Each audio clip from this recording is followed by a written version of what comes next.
Many of us would have woken up on Wednesday to see white gardens, white roads, white fields as the snow had fallen overnight. And as I saw that snow in our garden, I was reminded of Jesus' words to his disciples that we see in John's Gospel in John chapter 4, where Jesus calls for his disciples, tells his disciples to lift up their eyes, to look around and to see that the fields are white for harvest, that the harvest is ready. And he wasn't talking about a physical harvest, but what he was talking about was that there were those who were being gathered into God's kingdom. And he uses this language of kingdom elsewhere. We see that elsewhere in the Gospels.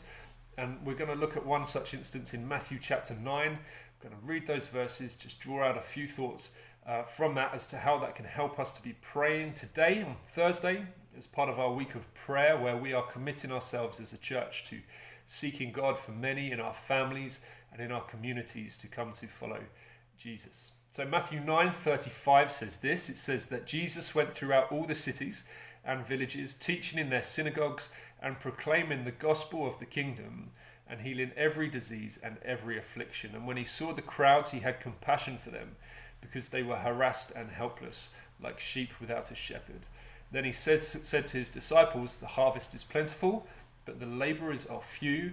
Therefore pray earnestly to the Lord of the harvest to send out laborers into his harvest. As a church, we're partway through a series looking at God's kingdom. What can we expect when God's kingdom comes? And we will see that we can expect God's presence. We can expect peace, joy, healing, salvation, comfort, and justice, among other things.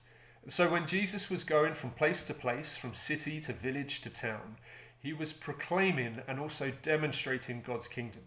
And the people in the places where Jesus was, were experiencing and encountering God's kingdom coming for themselves. And it was his compassion for the people that so stirred his heart for them.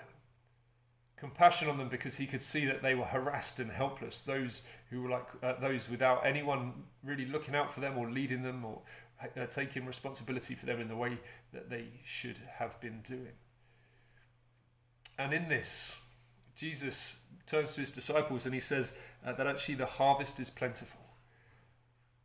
You know, sometimes we can look around and think in today, in this day and age, in the places where we are, that the harvest doesn't really seem that plentiful. Actually, it seems like many are very opposed to God, to the church, to Christianity. We might actually look and say the harvest seems quite small as we look on it with our eyes. We were looking just the other day when we were praying for our children about how actually for many of the people being born in recent years and moving forward, they're going to be in a pre-Christian era where actually many in their families or households would have had no contact with the church or any contact with Christianity before. So we might say actually the harvest seems pretty small, but Jesus actually says no, the harvest is plentiful. Just as the people then were harassed and helpless and needing someone to shepherd them, actually as we look around today, we see that people are harassed and people are under pressure and people are troubled in many ways.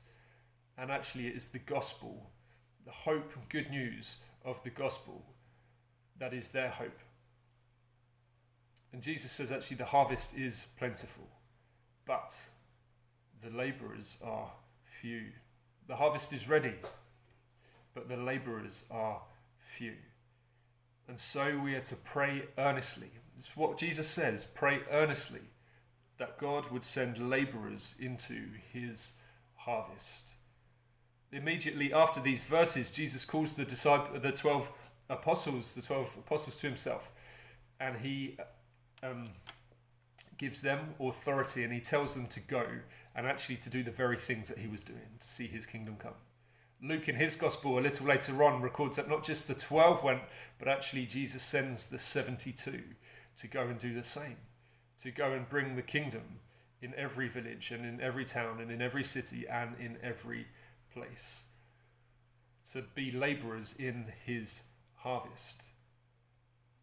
So today, this Thursday, we're going to take hold of Jesus' call to be those who pray, not just to pray lightly, but to pray earnestly, with feeling, with sincerity, with seriousness to pray that actually God would be sending those to come and labour in his harvest, but also for us to realise that we all have a part to play in this. We're not to just sit back and pray that God would send others to do it, but actually just as Jesus sent out the 12, just as Jesus sent out the 72, so too is he sending us into the harvest. So too is he sending us into our communities. So too is he sending us into our families. So too is he sending us into our schools and our workplaces and places where people are, to go and to bring the kingdom in every way it can come.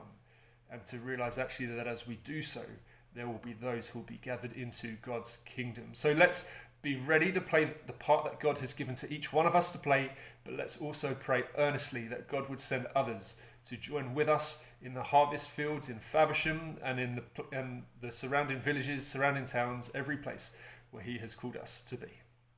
God bless.